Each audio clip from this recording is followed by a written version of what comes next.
Hey everyone, Paul Haywood here. This is a little video to show you how to bend notes on the saxophone. Something I get asked fairly often. Now it's an interesting one because it's something that some beginner players do too often, accidentally, and other people sort of want to know how to do it properly. So I thought I'd just do a quick video, show you how we want to do it properly, and then you guys can put it into your playing, but just remember to try not to do it all the time and try and pick the times to do it, which is going to make it sort of a musical device rather than just an annoying sound that actually detracts from your playing.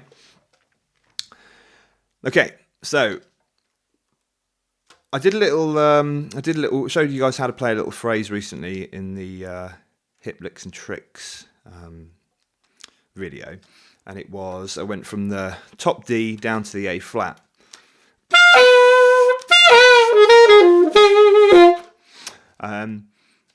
So go and check that out if you fancy learning more about that phrase. But today I thought that's quite a nice little vehicle to look at how to bend notes and sort of where to put it in. So really nice little slot to put it in is on the blues note. So we're going to jump from we're in the key of D minor, D. So we've got our scale of D blues, D, F, G, A flat, A, C, and D. So we're going from D, we're going to jump down to the A flat, and we're going to bend that.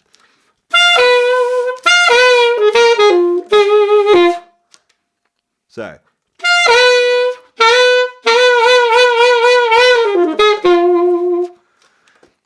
It's a bit Pink Pant 3 as well there. So let's look at how we actually make that noise.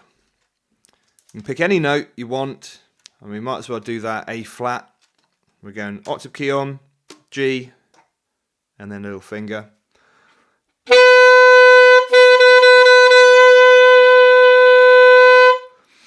Now we're going to start by playing the note, and then we're going to bend the tone down, and then bend it back up. And the way we're doing that is by loosening our embouchure, lowering the jaw slightly as well, and actually changing the shape of the tone chamber within our mouth. You'll see me refer to the tone chamber inside the mouth in other videos that I'll be uploading, and it's a really important tool to kind of understand that you've got there. When we say vowels, we say E, A, O, O, R, all those different sounds. That's on the same pitch, but they sound very different sounds because of what we do with our tongue, the shape that we make inside our mouths, and that's something we want to use to make these interesting saxophone-specific techniques. So we're taking the A flat, we're playing it, and then we're going to move. Basically, we're going to move our mouth from a more natural sort of R position, and we're going to go ah. So imagine you're saying or. Ah is a fairly good thing to imagine whilst you're doing this, because it opens up your jaw, opens up your mouth, and you slacken everything off, and then we bring it back up.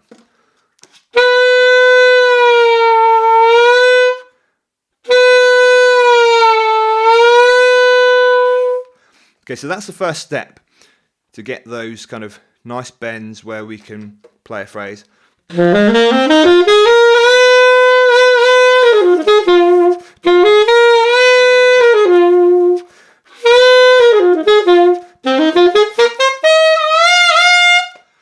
All that kind of stuff. It's because we've got control of being able to lower the pitch and bring it back up via the embouchure, loosening the embouchure, and changing the shape of the tone chamber. So, ah, wah, wah, wah.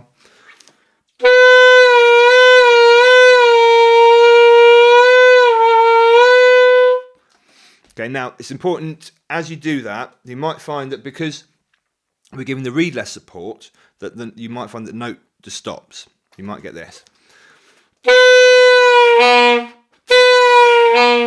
Like that. And that's basically the reed failing because it hasn't got enough air to keep vibrating while it's losing the support of the embouchure. So make sure you give it plenty of air as you're doing this. Your neighbours aren't going to love you for it, but you're going to be a saxophone star soon. You're going to be wowing them. So I'm sure Perhaps we'll send them a letter. But yeah, so hopefully find a time when you're not going to annoy everyone too much to practice this, because it can sound fairly horrible to start with, but it's a really useful tool to have. So we're coming down and up. Next step is we want to go down. We're going to start and then bring the pitch down and leave it there.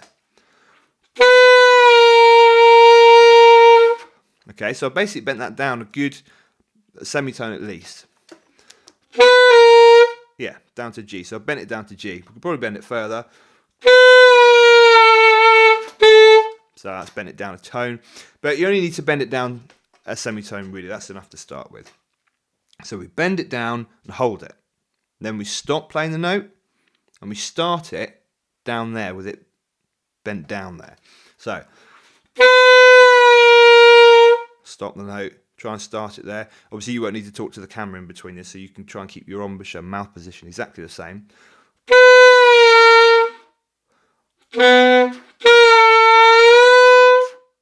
Okay, so keep the mouthpiece in your mouth, bend it down, try and keep everything the same, start the note again with it down, and then bend it back up.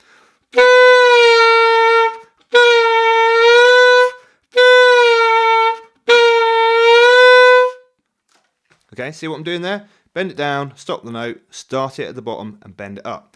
Then, if you take that second half, we've basically got...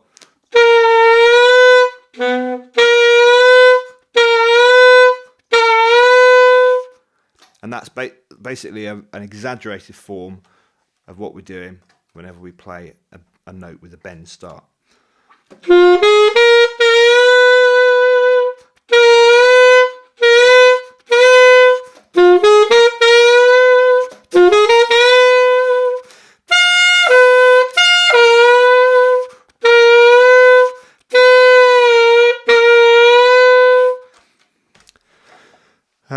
And then just apply that to all the different notes on the saxophone. When you're first learning this, you're probably going to find that working at a slightly higher range is actually easier, as long as you keep your air support going with your diaphragm, give it plenty of air pressure.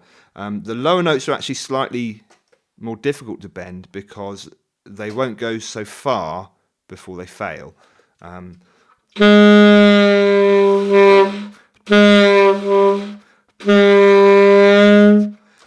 it doesn't sound quite as obvious. So it's easier when you're first learning it to do it slightly, at least in the top octaves, so from middle D up. That is a little insight into how to get bending the notes. Remember, don't use it all the time. Once you've mastered it, if you put it everywhere, you will sound kind of amateurish and people will get sick of the sound of it. So pick what notes you're going to use it on and use it to add expression rather than detract from the quality of your playing. Got loads more lessons coming up soon. We have got I've got a lot of improvising sort of tuition coming as well to help people who want to get started improvising or develop it. That's taking a little while to get sorted, so bear with me with that, but that will be coming soon. If this has helped, please do hit like. It makes a big difference. If you've got any questions, leave me a comment. I'll try and get back to you. And remember to hit subscribe so we can catch all the future updates. Thank you very much for watching, and I'll see you next time.